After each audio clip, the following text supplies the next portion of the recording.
সপ্তাহ গা ঢাকাই সার।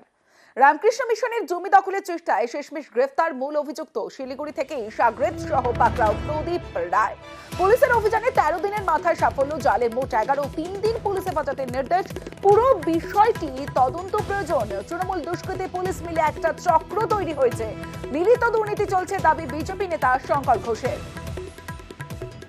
প্রদীপ রায়ের মতন সামান্য ব্যক্তি এত বড় ল্যান্ড গ্র্যাব করবার পরিকল্পনা করতে পারে না, যদি না এর পেছনে কোনো প্রভাবশালী শাসক দলের ব্যক্তি না থাকে।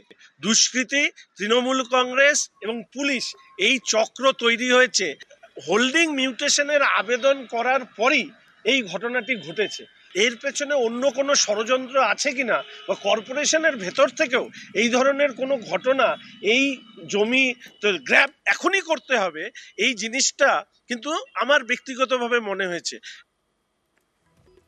পুরসভার মধ্যে কেউ থাকলে তদন্ত হোক, কেউ ছাড় পাবে না, জানিয়েছেন মেয়র গৌতম দেব।